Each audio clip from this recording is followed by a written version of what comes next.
Hey, how's everybody doing? Welcome back to That's That Podcast on YouTube.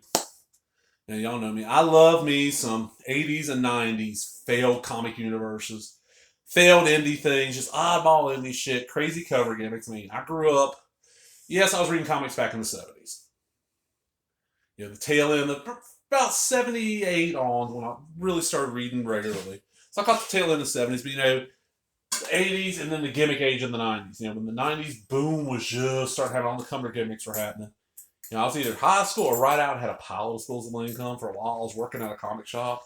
It's all about piles of this stuff. But the thing about it is that there was even more that I saw places. I'm like, ooh, I wanna, that's something I want to actually check out. I just never saw it like ads for it, never saw it in stores. Like, perfect example, the Triumphant universe, the collector's universe. Every issue is individually serially numbered, and we won't print over, blah, blah, blah, blah, blah. Chromium Man and Riot Squad, Riot Gear.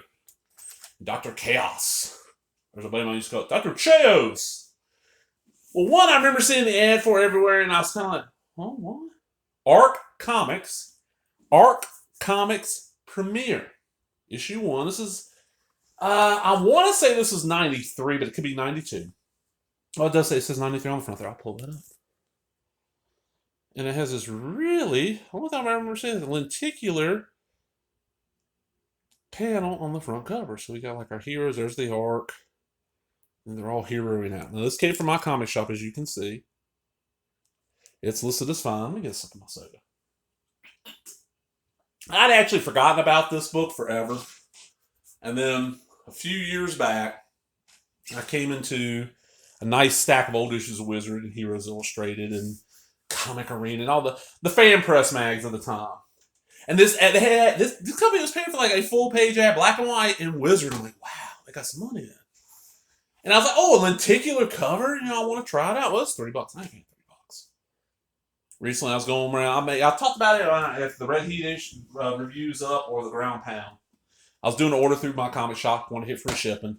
And the way I do my orders there is I never buy like expensive stuff. It's like, oh, I did like issue 7 of the Protectors. Instead of trying to dig through cheap bins forever to find one, I'll just go to my comic shop and buy one. That's kind of what I do. Because it'll be $1, $2. Free shipping's fairly easy to hit on there. And I'm not that far from Texas, so stuff gets to me quick. Like this stuff got to me in like 3 days. And they ship stuff so well protected. Next time I get a package in, I'll open it up and show you. But let's go through ARCComics number 1.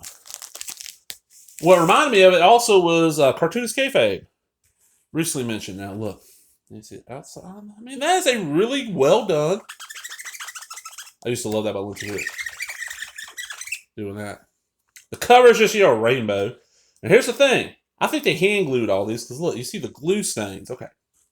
So co-created by Terrence Henry and Ralph Lumley. Plots and scripts, Terrence Henry. Pencils and inks, Ralph Lumley. Excuse me. Letters, R. James and T. Lee. Color, Ralph Lumley. Miklos Shower, The Frontiers. Anthony Dugan, The Misfits of Society. Okay, what they colored. Editorial consultant, Kimberly Jones. Editor, Glenn Bayless. Pinups. Jim Fisher did the coloring of The Misfits of Society, and Sergi Gonzalez did the pencils on Ages. ARCComics Premiere. First printed in 1993. Okay, I was close. Ethan, Ohio. Elraya, Ohio, I guess. $4. I always thought this because the ARC, I thought this was St. Louis based. Missouri. The ARC, Let's look at this. Now, this paper, man, the cover's nice cover. This paper is really thin and it feels like the paper they used in Vertigo trades. I call it Vertigo paper. Revenant. Color's kind of flat. The art, look at this guy. The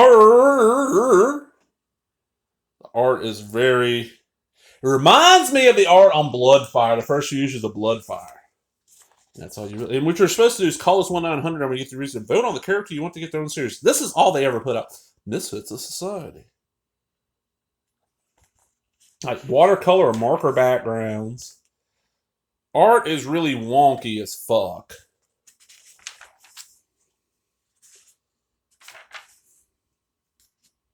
I always love how a lot of teams have this guy that he looked like Colossus, but no, he's crystal. He's not steel. Aegis. This is okay. This guy, look at that. Cool looking, actually design. The color is horrible. More color breaking up because look on the front cover. Look, there he is. He's up there, and then he's up here. Yeah.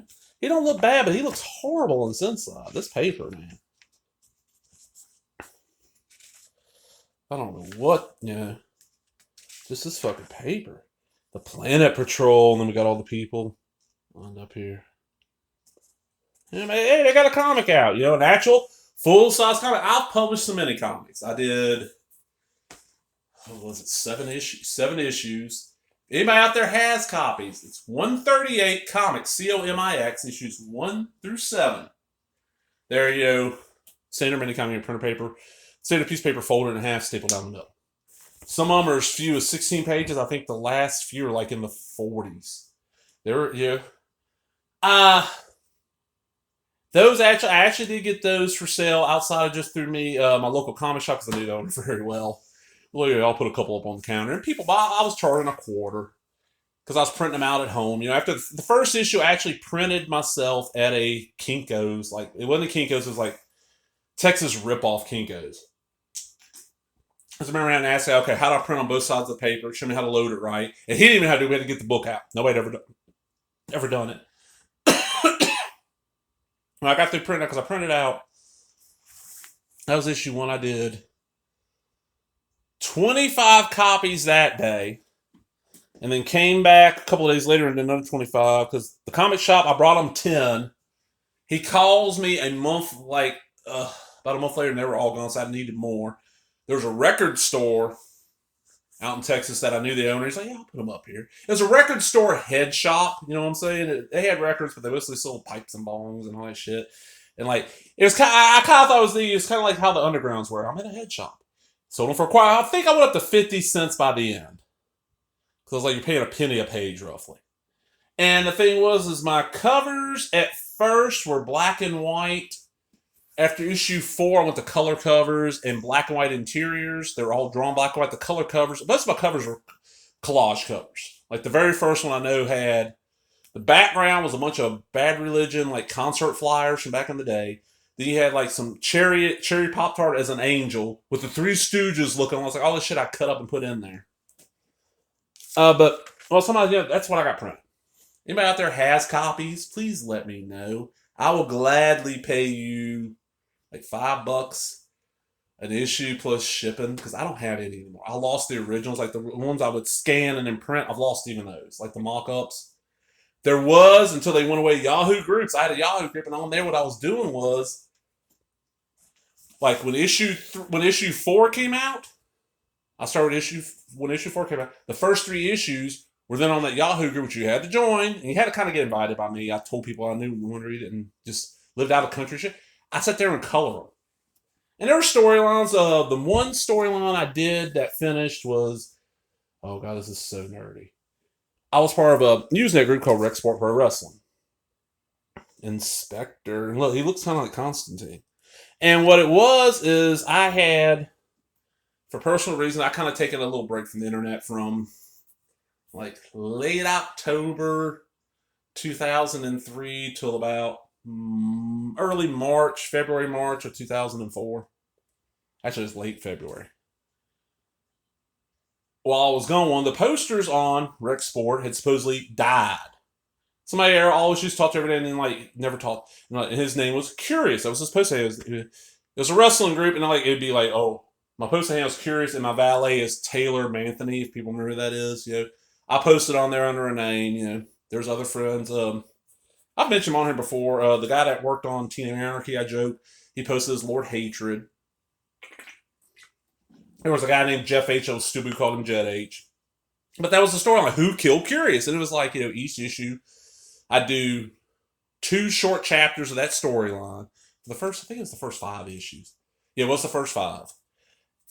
And I eventually solved it. And the thing about it right now, going on a little creative process here, the neat thing about it is when I started it, I didn't know who killed. I knew Curious was not dead. I actually talked to him. When I first got back on, he messaged me like, hey, I'm not dead, just want to let you know. Because him and I talked fairly often back then. I didn't know who was going to kill him. And then I realized on the first panel of the first story, I forgot to do something in the title. Because the title of the storyline was Who Killed Curious? And I'm not going to explain this. If you're a wrestling fan, you'll get this joke. Well, who killed Curious? You're asking who killed Curious, right? So there should be a question mark there. Well, when I did it, I just put who, capital WHO, killed Curious, and put an exclamation point. That was the title of it. So, wrestling fans, we're all wrestling guys. The last story in it, last chapter, they set up a ambush for the killer at Hell Golf. There was a guy posted on the group named Heel God. That was his name. And I would just fuck him, oh man, your name's Hell Golf. Like the most extreme golf putt-putt course ever. And you got Tentacle Porn, who was another guy in there. Matter of fact, I think I had him as like one of the private detectives in this world. Everybody from RSPW lived in RSPW Villa right on the outskirts and had a different job. Like one guy, Chad, if you're watching, he considered himself, he tried to clean up RSPW, so he was the sheriff of the town, and his Deputy Dink. Jed H, I mentioned, he got killed right after Curious. I don't remember I think he was like the drug dealer in town. And he ended up meeting God and become the saint of all idiots. Because he dies and goes to heaven, and God's like, oh, you're such a fuck up, and you're so stupid, I can't punish you. So before I send you to purgatory, I'll give you one wish. You have anything you want, anything, constantly, okay, you could actually kind of wish your way out of purgatory. And Jeff H, the joke about him was the fucker lived on Hot Pockets. So he's like, I wish for an unlimited supply of Hot Pockets. And God's like, you're the saint of all idiots. And he was going to come back later on as the saint of all idiots. Never happened. But, so the killer gets trapped on the Hell golf course, hole something. Everybody's rushing to show up like Krusty the Clown. There was a guy posted as Krusty the Clown, Lord Hatred, Hitman 333, Stone Cold 864, all these groups. When they get there to pull the mask off, I'm like, blah, blah, blah, blah, blah. The final mask they pull off, they're like, Jim Neidhart! Because Jim Neidhart, at one time, for a short while in wrestling, portrayed a character named Who. So they go, who is that? The Who's on first thing. And it was a long-standing, run-into-the-ground joke in that group. And since I didn't put a question mark, I'll say in the title, hey, who killed Curious? And a couple people actually commented on how, when it was all over, they're like, oh, fuck, you told us in the title. I'm like, well, yeah. And I didn't come up on that. It was like, I was at work. I was working on issue 5. Yeah, the first 5 had that storyline in it. I'm working on issue 5, and I'm like, man, who killed Curious? And I looked down, I was like, oh. Because I'd saved on my work computer the scans of, because I'd mock them up, I'd draw them on the paper, like, if I had to post in stuff, tape it on there, it's old school, so zine stuff. And I was like, oh, I kind of gave it away here. Oh, shit, that's probably the best art in this issue it looks halfway okay, even though that top should pop out. Yeah, that's my own little comment. Here we go, the ARC readers.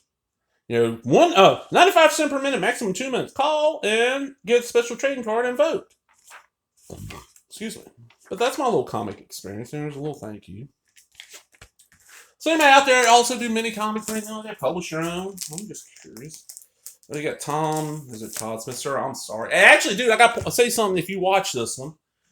I should have some sad sacks in soon. My local comic shop in town, and they're not asking a lot, has gotten in a fairly decent sized Harvey collection, mostly 70s until like the when they ended in the 80s. And they're not asking a lot, and they're in decent shape. And I'm gonna pick up a few because I don't mind sad sack. I know you enjoy watching them, dude. And that's part of my thing I try to do here. If there's a person I know who watches most of the videos and enjoys certain things, I'll make some more videos on the subject. Yeah. I'm out, everybody. Art Comic Preview. Hope you enjoyed that. If you did, give me a thumbs up, leave a comment, subscribe, all the other bullshit. And for the comments, what was of the 90s? What was your favorite cover gimmick? What was your favorite? What was the one that you thought was going to be amazing? It just didn't work worth the shit. Like, was it a pop-up cover? Shit like that. All right, I'm out, everybody. Bye-bye.